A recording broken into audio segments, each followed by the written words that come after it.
ఓం శ్రీ మాత్రే నమః. అందరికీ నమస్తే అండి. Welcome back to Lakshmi home maker double and ఛానల్కి స్వాగతం అండి.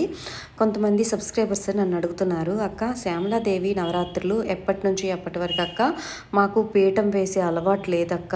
అమ్మవారికి 9 రోజులు కొలుచుకోవాలంటే ఏ విధంగా అమ్మవారికి పూజ చేసుకోవాలి, అలాగే పీఠం ఏ సమయంలో మా ప్రాణప్రతిష్ఠ చేసుకోవాలి అక్క పీఠం వేసుకొని అని అడుగుతున్నారు. వాళ్ళ కోసమైతే ఈ వీడియో షార్ట్లో నేను అందరికీ చెప్తున్నానండి. నాకు తెలిసిన ఇన్ఫర్మేషన్ అయితే మీకు ఇస్తున్నాను.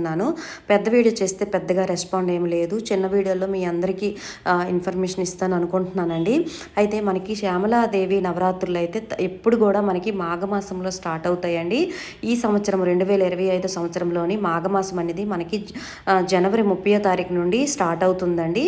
జనవరి 30వ తారీఖు నుండి అమ్మవారికి పూజలు అయితే నవరాత్రులుగా మనము జరుపుకోవాలి. అంటే 30వ తారీఖు నుంచి మళ్ళీ మనకి ఫిబ్రవరి 7వ తారీఖు వరకు అమ్మవారికి నవరాత్రులు జరుపుకుంటామండి. 7వ తారీఖుకి ముగిసిపోతాయండి.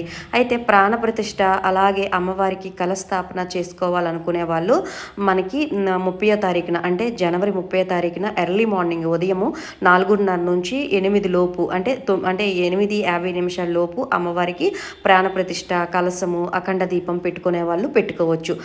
ఆ సమయంలో చాలా చాలా మంచిదండి. అలాగే శ్రవణ నక్షత్రం ఉంటుందండి. వెంకటేశ్వర స్వామికి శ్రవణ నక్షత్రము అంటే చాలా ఇష్టం కాబట్టి ఆ టైంలో మీరు పీఠం వేసుకొని చక్కగా పూజ చేసుకోవచ్చు. మాకు ఈ పీఠాలు ఏమీ మాకు అవసరం లేదక్క, మేము ఎప్పుడు చేయలేదక్క ఇలా అనేవాళ్ళు మాత్రము అమ్మవారికి నిత్య దీపారాధన పెట్టుకొని అమ్మవారికి ఆ దీపంలోనే అమ్మవారిని పిలుచుకొని అమ్మవారికి పూజ చేసుకొని అమ్మవారి అష్టోత్తరాలు అయితే చదువుకోవాలి.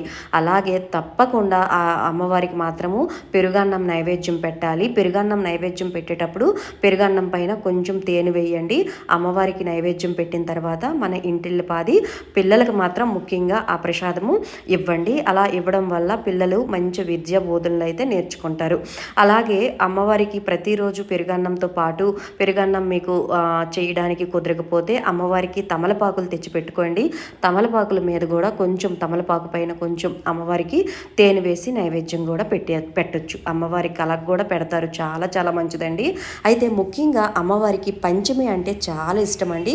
మనకి ఫిబ్రవరి 3వ తారీఖున పంచమి వస్తుందండి. మీకు ఈ 9 రోజులు చేసుకోలేని వాళ్ళు పంచమి రోజు చక్కగా నియమనిష్టలతో అమ్మవారికి చక్కగా అలంకరించుకొని పూజ చేసుకోవచ్చు. లలిత అమ్మవారిని కూడా కొలవచ్చండి. శ్యామలాదేవి అమ్మవారి ఫోటో లేకపోతే ఫ్రెండ్స్, ఓకేనా? పెద్ద వీడియో చేయమంటే వివరంగా చెప్పి చేస్తాను.